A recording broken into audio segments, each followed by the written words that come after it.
She reads every day. And she told me that she's battled her whole life with lung problems, and when she was 21, her both lungs collapsed, and she's had to take medicine her entire life. She's always had a hard time breathing. But she's actually reading along, and she's getting out, and she's doing it slow.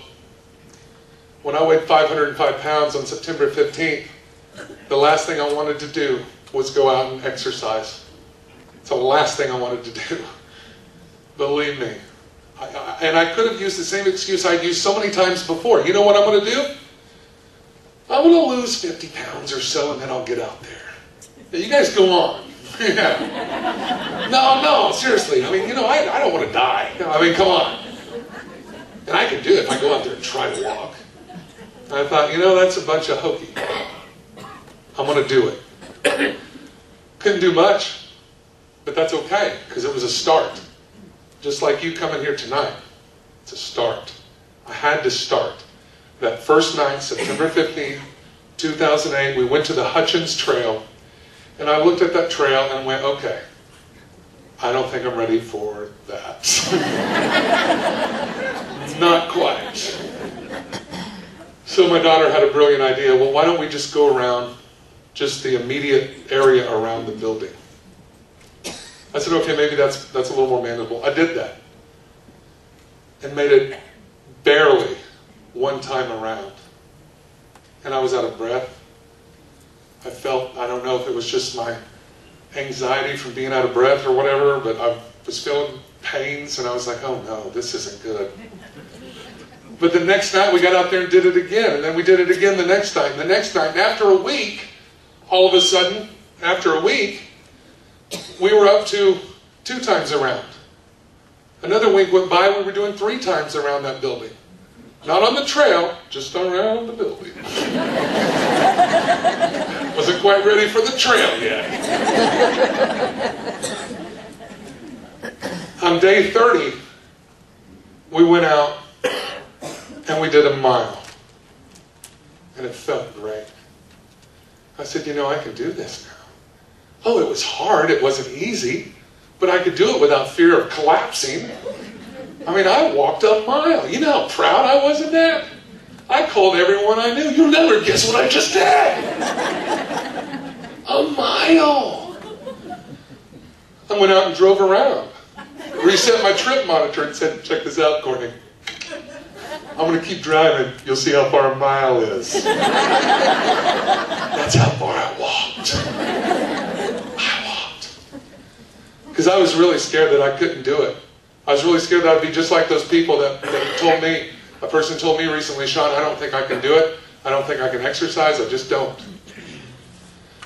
Because I'll tell you a little story.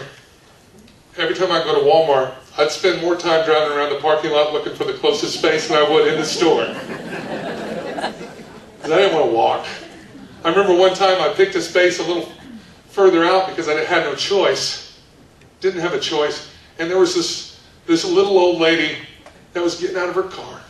She's very frail. And we got her getting out of our car at about the same time. She was walking in. She was walking in. And I was walking in. I was breathing hard. Everything.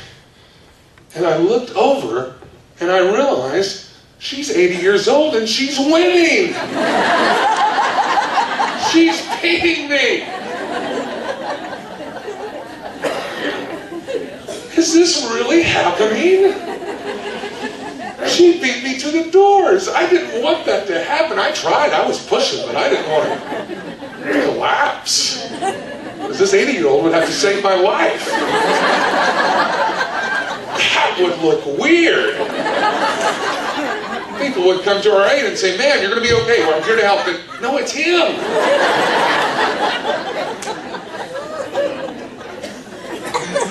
So yes, I can. And then after 30 days, we got up to a mile on that trail, and it was incredible, and we were doing it.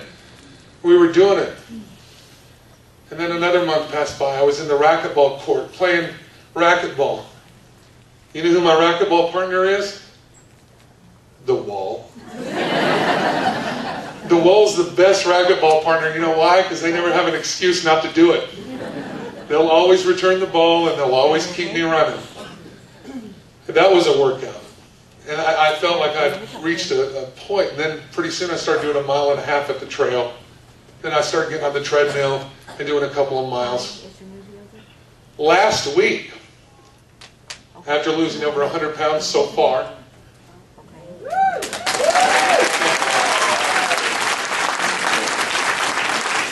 last week, I combined for nearly 20 miles in 1 week.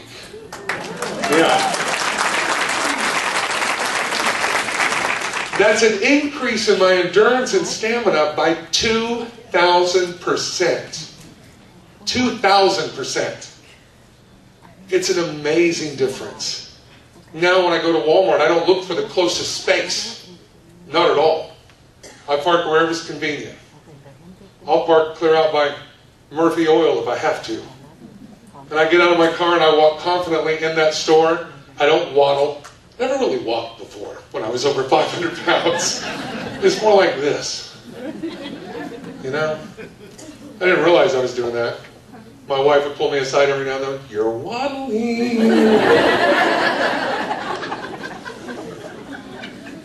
But the endurance has gone up. I tell you what, you feel good when you're working out and you're losing weight. Everything else in your life improves. Everything. Your outlook, your attitude, the way you wake up and feel every day changes.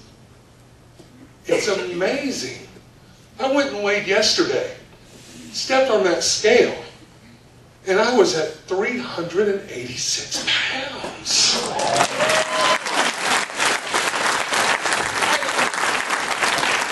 I had lost 119 pounds in 157 days. Wow. Okay? And some people I've ran into said, oh, that's a little quick. When you weigh over 500 pounds, you're going to lose weight a little quicker in the beginning. I'm going to reach a point where it's going to slow down dramatically, and that's okay, because I'm still going to be out there working it. Where do I want to go? For those of you that read my blog, you've read this story just the other day. I was at the YMCA the other day, and normally when you're at the Y and you're working out, it's impolite to stare at other people. It is. And I know that, and I don't stare at other people. I try not to, because it's impolite. But I'm on the treadmill and I'm working it. I am working that treadmill, and I notice this guy walk in front of me over to the weight machines. And I say this with complete confidence in my manliness. When I tell you, he had the most perfect male physique I have ever laid eyes on in my life. I loved it. I was just staring at him, just like, oh, wow. And I'm walking, and the whole time I'm walking, I'm thinking, please don't look like you're staring at me.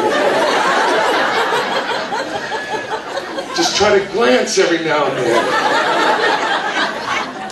But when you glance, don't look like you have a glazed look on your face. We made eye contact at one point, and I was like,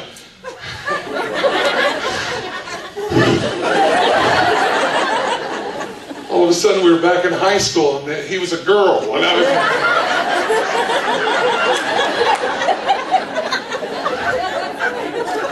He had this perfect body, and I told my daughter, I said, I want to ask him if he's a personal trainer. Because this guy has the body I dream of. I've dreamed of this body my entire life. This guy has it. And I so wanted to talk to him. So just like back in high school, Courtney and I were done with our workout, and we stood back there in the hallway. I said, Courtney, come here. That guy right over there, check him out. She's like, Dad, are you okay?